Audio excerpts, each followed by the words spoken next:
the mission that has been assigned to us in the cosmic plan. Learn to love and teach others to love.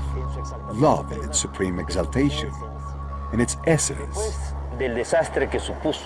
After the disaster that supposedly destroyed Atlantis in the last period of Lemuria, the extraterrestrials, the Guardians and Sentinels, decided to accelerate the process of humanity, and that's how they concentrated their efforts in Mesopotamia, where the Sumeria project emerged.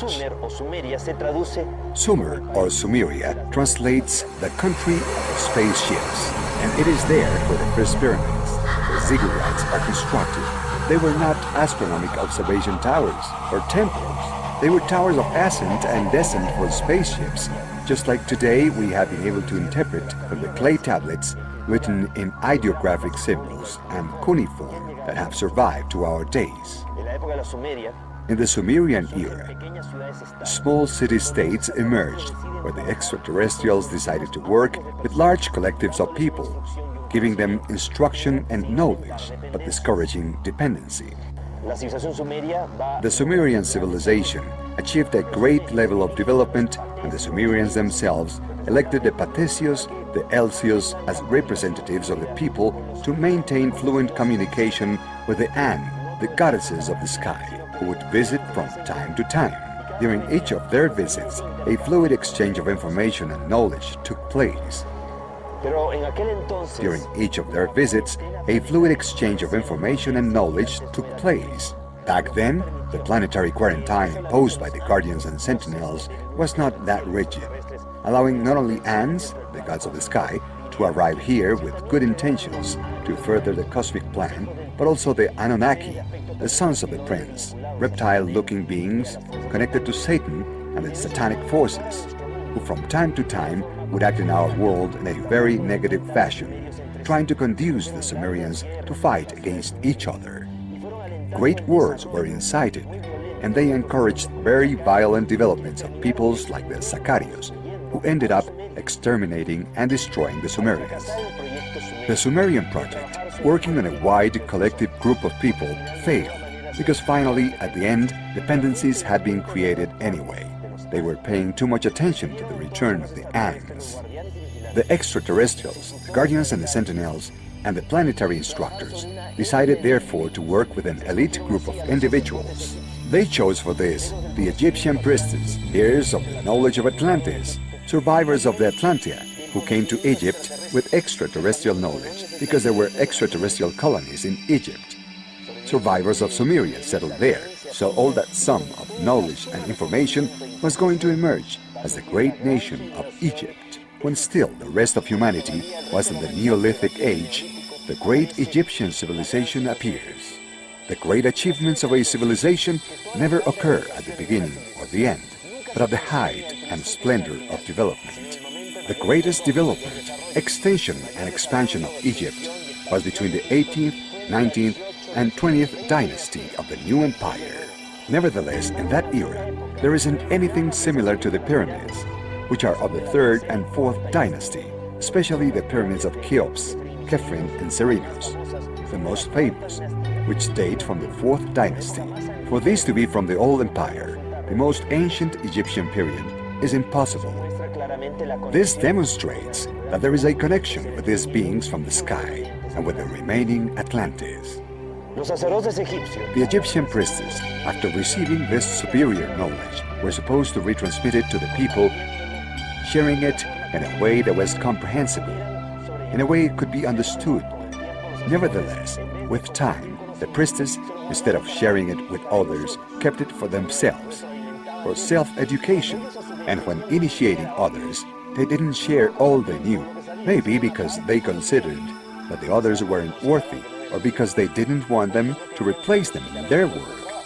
The knowledge consequently started to become diluted, and it reached a point when knowledge was lost. Egypt fell under the influence of these terrifying dark forces that tried to get humanity to forget. So after failing in working with a wide group of people and also with an elite of individuals, it was decided to work with one individual and to program his or her genetics. By chance, the chosen one was Abraham. Psychic since birth, he used to easily have telepathic communication with these beings. And what is more, he was such an intelligent man with such broad judgment that he accepted at that time, when there were 1,000 commonly accepted gods, the idea of one single God, which was a very advanced concept. The idea became to program Abraham's line of descendants, and you can see very clearly that all through the sacred history there is evidence of serious genetic manipulations or interventions of these beings. For example, Abraham was not able to have children with Sarah. Nevertheless, with the help of those from above, they finally had Isaac. Isaac married Rebekah, but Rebekah was not able to have children either. Nevertheless, with the Lord's help, she conceived Jacob and Esau. Jacob married his cousin Leah, and then Rachel, the one who he really loved, but she was sterile too. But with the help of these beings from other worlds, she finally conceived Joseph, he of the premonitory dreams, he of the talent of prophecy, the one who interpreted the Pharaoh's dreams. Samson was the son of sterile parents. Samuel the same. Mary the Virgin was the daughter of Joachim and Anna. They were not able to have children. With intervention from the heavens, Mary is born, creating conditions for the birth of Jesus Christ, who was not an extraterrestrial, but an extraordinary terrestrial. The New Testament tells the story of Jesus. Jesus had been a person, a human being on the earth, who through multiple reincarnations on this planet had reached a high evolutionary level. He did not need to reincarnate. However, out of love for humanity, he accepted his destiny to come back. He prepared himself for his 3 years of public life in such a way that a cosmic symbiosis took place in him, a transmigration by which a being from the category of the sons of God, a jealous, a shining one of the creator parents named Michael, fused with him, coexisted with him during those 3 years, keeping him company in the realization of his great mission. What did this great mission consist of? Specifically to teach humanity that love is the strongest force in the universe, capable of overcoming everything and transforming everything, including overcoming death, understanding love as respect, tolerance, and forgiveness among human beings. The day will come, according to the Apocalypse, that humanity will have access to a certain knowledge that was hidden for ages. When this knowledge emerges, the forces of darkness will become subject to humanity for 1,000 years. At the end of the 1,000 years, which begin on the 22nd of December, year 2012, a new millennium will start. And at the end of that millennium, it is believed that humanity will take the side of the forces of light in a last great battle, the Battle of Armageddon.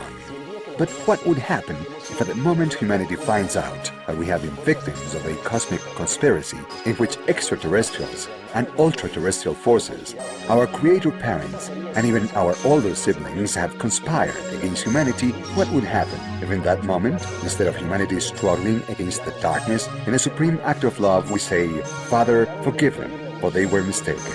They tried to prevent the evolution of man on Earth, and on the contrary, they made man of greater value and greater significance.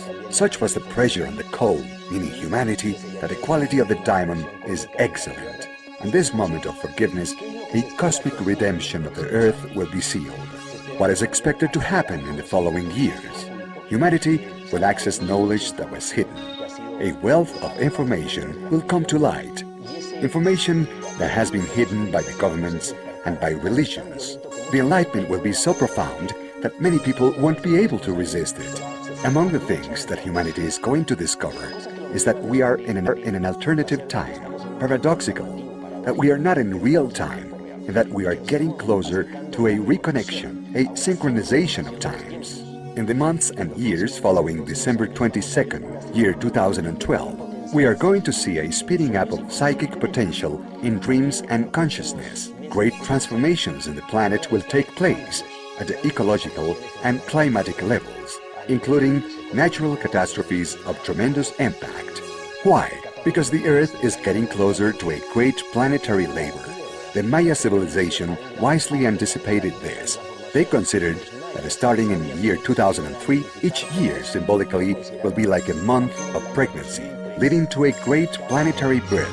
That great labor has been foreseen as taking place between now and December 22nd, year 2012.